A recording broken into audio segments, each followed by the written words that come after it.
गांव खेतपुर में 3 महीने से बारिश नहीं हुई थी। आसमान जैसे रूठ गया था।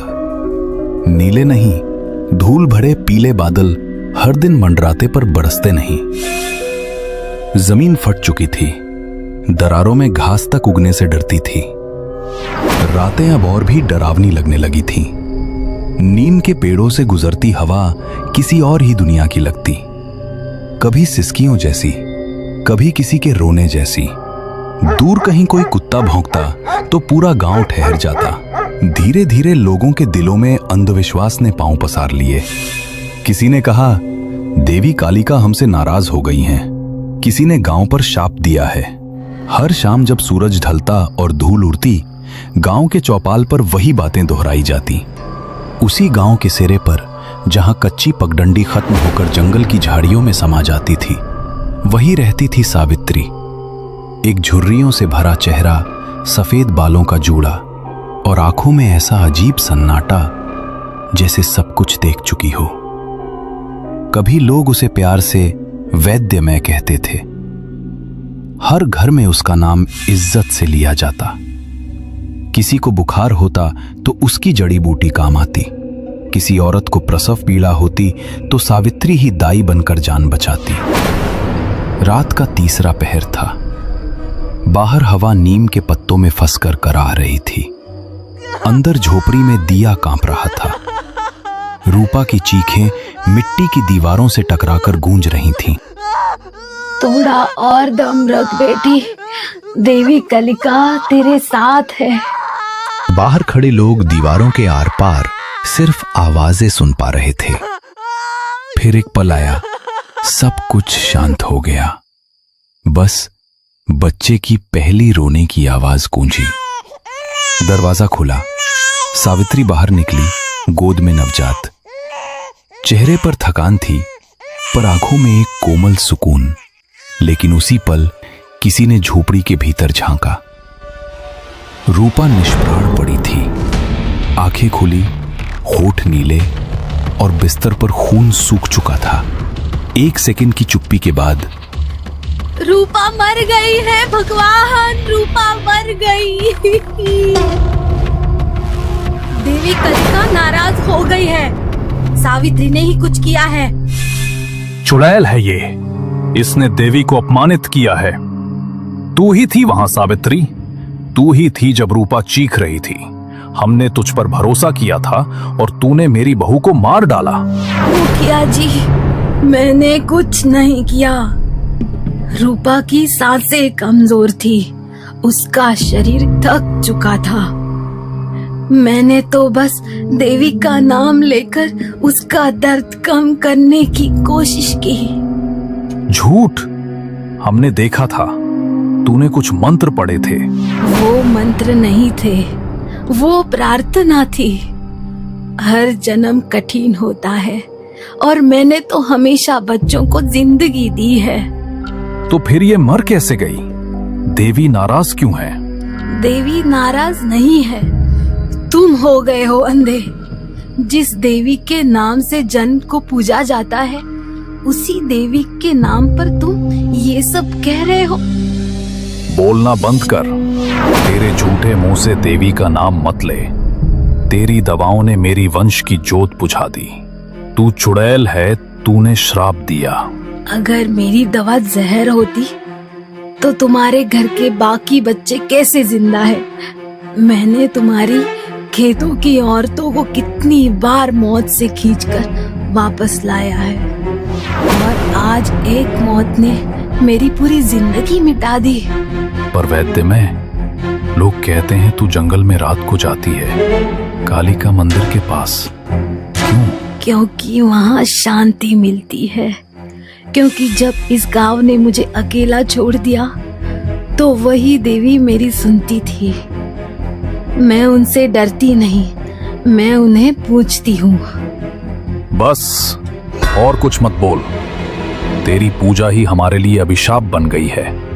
अभिशाप नहीं मुखिया जी, वरदान था, पर तुम सबने उसे आग में झोंक दिया। याद रखना, जब सच जलाया जाता है तो राख हमेशा कुछ कहती है। भीड़ हिल गई। कुछ लोग पीछे हटे, कुछ और भड़क गए। हवा तेज चली, मशाल की लौ कांपने लगी। इसे जला दो, देवी का कोप तभी शांत होगा। सावित्री ने नवजात बच्चे को जमीन पर रखा, धीरे से उसका माथा चूमा और आखिरी बार भीड़ की ओर देखा। मैंने जन्म दिया है, मौत नहीं। पर अब तुम सबको खुद समझना पड़ेगा, कौन सच में जिंदा है और कौन मरा हुआ। लेकिन किसी ने उसकी बात नहीं सुनी। उसकी झोपड़ी में आग लगा दी गई। लपटों में जलते उसके औषधियों की खुशबू धुएं में घुल गई और उसी के साथ उसकी जिंदगी भी गांव से बुझ गई। वो धीरे धीरे अंधेरे में चली गई, उसी रास्ते से जहां जंगल शुरू होता था। वो जंगल जिसके बीच पुराना काली का मंदिर था, जहां सिर्फ धूल और मकड़ी के जाले थे। हवा ठंडी थी और नीम के पत्ते सिसक रहे थे, मानो वो सावित्री के दर्द को सुन रहे हों। उसने मंदिर के नीचे की जमीन पर एक गड्ढा खोदा। उसकी उंगलियां मिट्टी में गड़ रही थीं और हर खुरच के साथ उसका गुस्सा और गहरा होता जा रहा था। गांव वालों की बातें, वो चुड़ैल के ताने, वो इल्जाम कि उसने देवी कालिका को नाराज किया, उसके कानों में गूंज रहे थे। मुखिया, तुमने मेरा सच जलाया। गांव वालों, तुमने मेरी इज्जत मिट्टी में मिलाई। मैंने जन्म दिए, जाने बचाई और तुमने मुझे चुड़ैल कहा। अब देखो, ये मिट्टी तुम्हारा सच निगल देगी। उसने पुतले को गड्ढे में रखा और इसके ऊपर मिट्टी डालने से पहले उसकी छाती पर कोयले से लिखा, तेरा सुख मेरी प्यास। उसकी आंखें जल रही थीं, लेकिन आंसू नहीं थे, बस एक ठंडी डरावनी चमक। उसने काले धागे को और कसकर बांधा और फिर मिट्टी से गड्ढा भर दिया। हर मुट्ठी मिट्टी के साथ वो फुसफुसाती रही, लेकिन उसकी आवाज में प्रार्थना नहीं, अभिशाप था। जो मेरे साथ किया वो तुम्हें लौटेगा। ये मिट्टी तुम्हारी सांस चुराएगी, तुम्हारे खेत सड़ेंगे, तुम्हारा घर राख होगा। देवी मेरी साक्षी है और तुम्हारा अंत मेरा बदला। उस रात हवा कुछ और ठंडी थी। नीम के पत्ते पहले कभी इतनी जोर से नहीं हिले थे। अगली सुबह से मुखिया के घर में हवा ही बदली हुई सी लगने लगी, वैसी हवा जो रूह तक हिला दे। घर में अजीब सी बदबू फैली रहती थी, मानो कोई मरा हुआ जानवर पड़ा हो। उस दुर्गंध की वजह से मुखिया और भी परेशान रहने लगा।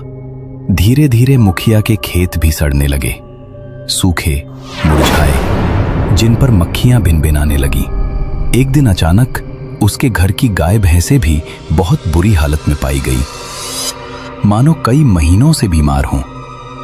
उनके शरीर पर कीड़े पड़ने लगे थे और लता, मुखिया की पत्नी, उसकी तबीयत नीम की छाया सी पसरी रही। पहले हल्की थकान, फिर धीरे धीरे बाल झड़ना शुरू हुआ। तकिए पर काले तारों की तरह गिरा उनका ढेर किसी पुरानी हवा की कहानी सुनाता। एक एक कर उसके हाथों पर गोल गोल नीले हरे निशान उभरने लगे, ना तो आम जख्म, जैसे किसी ने छोटे छोटे सिक्के उसकी त्वचा में ठोंक दिए हों। जब कोई उन्हें छूने की कोशिश करता, हाथ ठंडे पड़ जाते, मानो मरे हुए धातु को छू लिया हो। रातें भयानक हो गईं।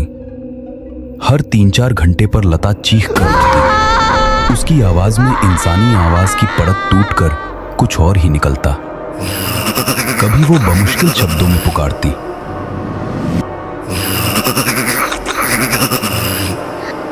और फिर अचानक उसकी आंखें खाली सी हो जाती, जैसे कोई भीतर से बाहर झांक रहा हो। अगली सुबह जब सूरज की पहली किरणें अभी अभी गांव पर पड़ी थीं, मुखिया का घर पहले से ज्यादा भारी लग रहा था। मुखिया की आंखें लाल थीं, नींद से दूर, और उसके चेहरे पर वो थकान थी जो डर से जन्म लेती है। उसने गांव के पंडित हरिनाथ को घर बुलाया। पंडित जी, ये क्या हो रहा है? मेरे घर में मौत की छाया क्यों मंडरा रही है? वो बदबू, वो कीड़े, लता की हालत, सब कुछ सड़ रहा है। पंडित हरिनाथ ने अपनी माला घुमाई, आंखें बंद की और फिर धीरे से खोली। उन आंखों में अंधेरा था, जैसे कोई पुराना रहस्य बाहर आने को बेचैन हो। मुखिया जी, ये कोई साधारण बात नहीं, किसी ने काला जादू किया है। हाँ, काला जादू जो रूहों को जगाता है, जीवनों को चूसता है। काला जादू? कौन कर सकता है ऐसा? सावित्री, वो चुड़ैल, क्या वो? चुप, नाम मत लो उसका। वो नाम ही अब अभिशाप है। एक छाया, काली और ठंडी, जो तुम्हारे घर के चारों ओर घूम रही है। उसने कुछ दफनाया है।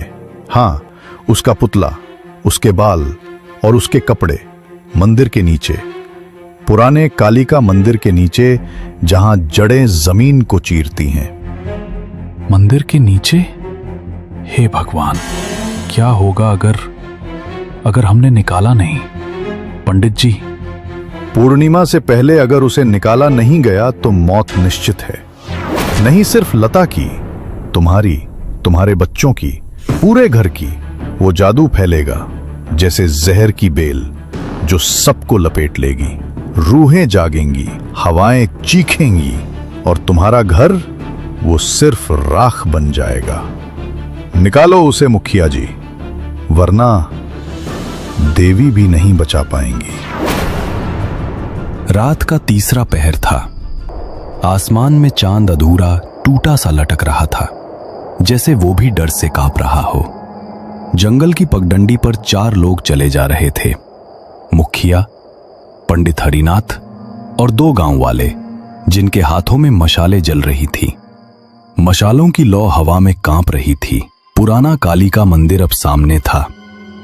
उसकी दीवारें टूटी मकड़ी के जाले लटक रहे थे और मंदिर के नीचे की जमीन ऐसी थी जैसे उसने सदियों से किसी को छुआ नहीं था। पंडित हरिनाथ ने माला घुमाई, मंत्र पढ़े और फिर मंदिर की सीढ़ियों के पास रुका। यहीं है, यहीं वो दफन है। ये जमीन चीख रही थी। खोदो, जल्दी खोदो, वरना वो रूह जाग जाएगी। मुखिया का चेहरा पसीने से तर था। उसकी आंखें डर और गुस्से से लाल थीं। उसने रामू और श्याम को इशारा किया और दोनों ने कुदाल उठाकर जमीन खोदना शुरू किया। मिट्टी सूखी थी, लेकिन हर कुदाल के साथ एक अजीब सी गंध उठ रही थी, सड़ांध, जैसे कोई मरा हुआ जीव वहां दफन हो। हवा अब और तेज हो गई। नीम के पत्ते सरसराने लगे। रामू और श्याम के चेहरे पर डर साफ झलक रहा था। उनके हाथ कांप रहे थे और हर बार जब कुदाल जमीन में गड़ती, उनकी आंखें चारों ओर देखती, जैसे कोई छाया उनकी पीठ पर सांस ले रही हो। अचानक कुदाल किसी सख्त चीज से टकराई। एक ठनक की आवाज गूंजी और सबके दिल थक से रह गए। रामू ने कुदाल फेंक दी और पीछे हट गया। श्याम ने मशाल पास की और मिट्टी के बीच कुछ दिखा। एक कपड़े में लिपटा हुआ मिट्टी का पुतला। उसका आकार छोटा था, लेकिन उसकी बनावट ऐसी थी जैसे कोई इंसान की नकल हो। पुतले के सिर पर लता के काले बाल चिपके थे और उसका शरीर लता के पुराने दुपट्टे में लिपटा था। सबसे डरावना था उसका गला, एक काला धागा जिसके बीच में लाल मोती टंगा था, जैसे खून का कतरा।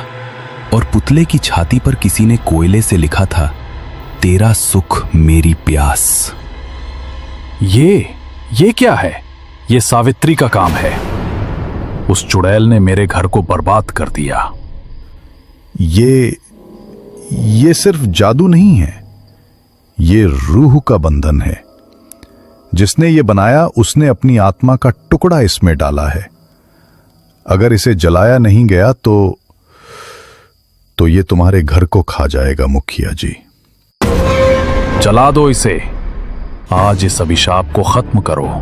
सावित्री, तू जहां भी हो, मेरे घर को छोड़ दे। लेकिन जैसे ही मशाल की लौ पुतले को छूने वाली थी, हवा रुक गई। मुखिया की आंखों में अब सिर्फ डर नहीं, बल्कि एक गहरा अपराध बोध झलक रहा था।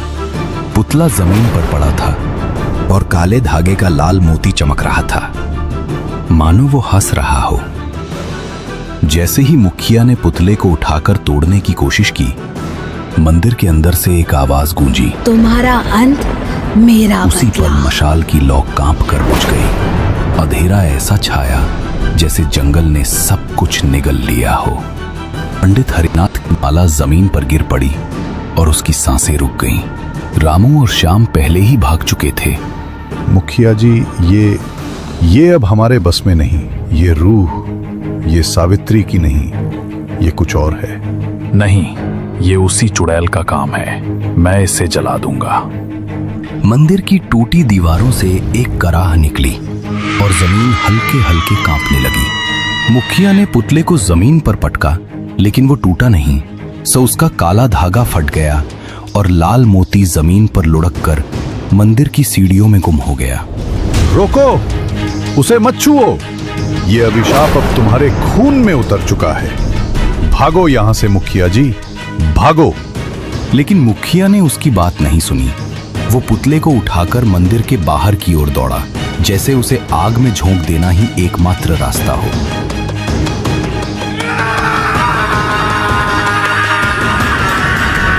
अगली सुबह जब सूरज की किरणें गांव पर पड़ी, खेतपुर में सन्नाटा था। मुखिया के घर से चीखें गूंजी। लता की लाश पलंग पर पड़ी थी। उसकी आंखें खुली थीं, लेकिन उनमें कोई जिंदगी नहीं थी। उसके होंठ नीले पड़ चुके थे और उसके हाथों पर वो नीले हरे निशान अब और गहरे हो गए थे, मानो किसी ने उसकी त्वचा में जहर घोल दिया हो। उसके पास पलंग पर वही मिट्टी का पुतला पड़ा था, लेकिन अब उसका गला गायब था। पुतले की छाती पर लिखा, तेरा सुख मेरी प्यास, अब धुंधला पड़ गया था, जैसे कोई उसे मिटाने की कोशिश कर चुका हो। लेकिन सबसे भयानक थी वो जगह जहां पुतले का गला होना चाहिए था। वहां एक गहरा काला दाग था, जैसे किसी ने उसे जलाकर राख कर दिया हो। मुखिया कोने में बैठा था, उसका चेहरा पत्थर की तरह सख्त, लेकिन आंखें खाली। उसके हाथों में अब भी मिट्टी के कुछ टुकड़े चिपके थे, पुतले की मिट्टी। वो बड़बड़ा रहा था, लेकिन उसके शब्द समझ से परे थे। मैंने सिर्फ अपने घर को बचाना चाहा। सावित्री, तूने मेरे साथ ये क्या किया?